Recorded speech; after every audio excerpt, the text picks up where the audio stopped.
तो हिंदी अर्थ करेंगे इस चैप्टर का, ठीक है। और इंट्रोडक्शन हम लोगों ने कर लिया था बेहतर तरीके से। तो हिंदी अर्थ में हम लेंगे मेरे भाई 4-4 लाइन, है ना। चलो, तो सबसे पहले हम लोग 4 लाइन लेंगे, माने कि 2-2 लाइन लेकर समझते हैं। 6-6 लाइन क्या है आपका टोटल, तो 12 लाइन है। भागति विमुख जय धर्म सो सब अधर्म करी गाए, योग्य यज्ञ व्रत दान भजन बिनु तुच्छ दिखाए। यानी इसका मतलब क्या है, सब वर्ड याद रखना है। भक्ति विमुख जय धर्म सो अब अधर्म करी गाए, योग्य यज्ञ व्रत दान भजन त्यू तुच्छ दिखाई। यानी इसका मतलब क्या हुआ, अच्छे से हिंदी में हम लोग जानेंगे बेहतर तरीके से, है ना। सबसे पहले 3 लाइन याद रख लेना कि प्रस्तुत पंक्ति नाभादास द्वारा रचित भक्तमाल से उदित है, यानी लिया गया है, जिसके माध्यम से नाभादास ने कबीर वाणी की विशेषता पर प्रकाश डाला है। तो इसमें कबीर के बारे में हम लोग 6 लाइन पढ़ेंगे, फिर हम लोग जानेंगे आगे, है ना। चलो, तो देखो इसमें हिंदी क्या होगा। कवि कहते हैं कि जो व्यक्ति भक्ति में विमुख हो जाता है वह अधर्म में लिप्त व्यक्तियों की तरह कार्य करता है। यानी कि जो व्यक्ति, है ना, भक्ति में लिप्त हो जाता है, यहाँ कह रहा है कि विमुख हो जाता है, अगर मान लो भक्ति ना करेगा तो अधर्म के काम में पूर्णतः मेरे भाई लिप्त हो जाएगा, खराब काम करेगा। कवि ने भक्ति के अतिरिक्त अन्य सभी क्रियाएं जैसे योग्य यज्ञ व्रत दान भजन सभी को तुच्छ कहा है ना। चलो, तो आपको भक्ति करनी है भाई, ये सब भक्ति करोगे सब ठीक है, नहीं करोगे भाई दिक्कत है। देखो जो नहीं करते भक्ति वो गलत रास्ते पे चले जाते हैं, तो कबीर वही समझाना चाहते हैं। अगला मैं आपको समझा देता हूँ, अच्छे तरीके से समझना है, ठीक है। चलो, अगले 2 लाइन है हमारे कि हिंदू तुरक, ध्यान से, हिंदू तुरक प्रमाण रमैनी सभी साखी, पक्षपात नहीं वचत सबके हित की भाषी। यानी इसका मतलब क्या हुआ, आप तो ये लाइन लिखोगे ही लिखोगे, ये आपको रट लेना है कि प्रस्तुत पंक्तियां नाभादास के द्वारा रचित भक्तमाल से उदित है, ली गई है, जिसमें नाभादास कबीर के वाणी की विशेषता बताते हुए कहते हैं, यानी प्रकाश डालते हैं, ठीक है। चलो, तो इसका हिंदी क्या होगा भाई, देखो नाभादास कहते हैं कि कबीर ने हमेशा हिंदू और मुसलमान को प्रमाण और सिद्धांत की बात कही है।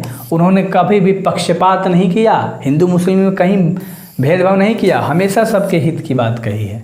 हमेशा क्या कही है भाई, हित की बात कही है लाडलो, याद रखना, है ना। और अगला सवाल देख लो, मतलब सवाल नहीं, अगला है ना 2 लाइन। अढूढ़ दशा है जगत पे मुख देखी नहीं भानी, कबीर कहानी राखी नहीं वर्णाश्रम सट दर्शनी। यानी ये तो लाइन आप लिखोगे ही लिखोगे, अब ये नहीं बताऊंगा, आपका समय थोड़ा ना बर्बाद करने वाला हूँ मैं, नहीं करने वाला भाई। चलो सीधे हिंदी समझते हैं, है ना, इसलिए बोलता हूँ सब्सक्राइब, सब चीज़ का अलग प्लेलिस्ट बना गया है, आराम से पढ़ो। नाभादास कहते हैं कि कबीर ने कभी भी मुख देखी बात नहीं कही, मुख देखी, है ना, अर्थात कभी भी पक्षपात पूर्ण बात नहीं कही है। कबीर ने कभी भी सुनाई गई बातों पर महत्व नहीं दिया। आके कोई इनसे ये कह दे, इनका कान भर दे, तो इन्होंने कभी भी उस पर ध्यान नहीं दिया। आंखें भरी बातें करते थे, यानी आंखों से जो देखते थे सिर्फ उस पर चर्चाएं करते थे, उसे मानते थे।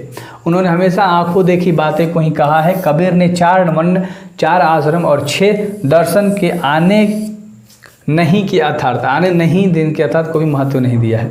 अगर मान लो कोई कितना भी इम्पोर्टेंट इंसान उनके पास आ जाए और उनसे आके बोले कबीर से कि ये आपके बारे में ऐसा बोल रहा था, वैसा बोल रहा था, उल्टा बोल रहा था, मानते ही नहीं थे भाई। ये जब देखते थे तब मानते थे, है ना, क्लियर है। सूरदास के बारे में 6 लाइन का हिंदी हम लोग जानेंगे।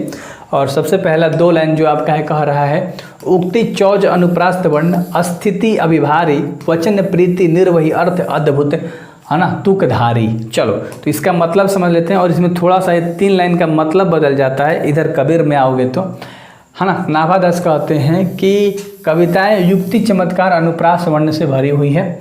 सूरदास की कविताएं लब्ध द्युत संगीतात्मक होती है।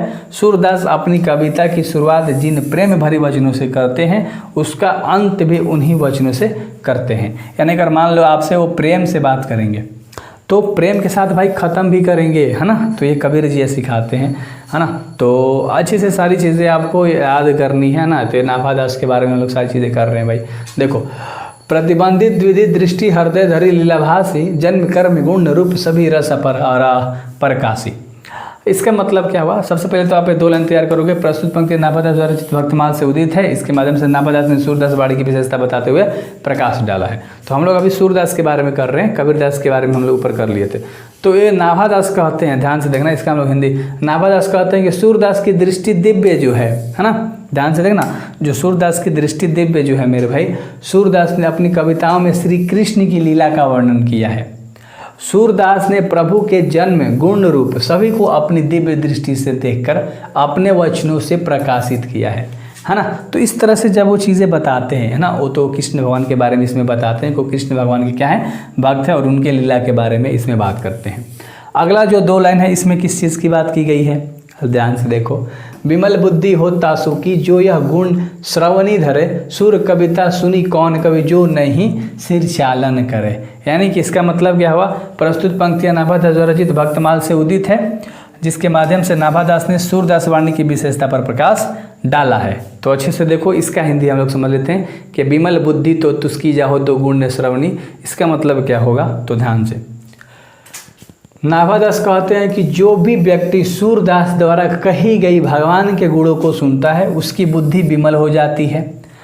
नाभादास कहते हैं कि ऐसा कोई कमी नहीं है जो सूरदास की कविताओं को सुनकर, कभी यहाँ होना चाहिए था, है ना, सर यानी कि सिर चालन ना करे, यानी सर को ना झुकाए और उनकी बातों में हाँ ना भरे। यानी कोई भी ऐसा कवि नहीं है जो सूर की बातें सुन ले और हाँ में हाँ ना मिलाए, सिर को ना झुकाए। तो इस तरह से उन्होंने सारी चीज़ें बात करी गई है और हिंदी अर्थ हम लोगों ने बहुत बेहतर तरीके से कबीरदास सूरदास के बारे में जाना। ज़रूर जुड़ो यहाँ से, बहुत मज़ा आएगा। मैं साथ हूँ, सारी चीज़ का चीज़ आपको दो रहा हूँ। तो मेरे भाई बेस्ट ऑफ लक, बेहतर पढ़ाई करो, मचाना है, राइट, बेस्ट ऑफ लक।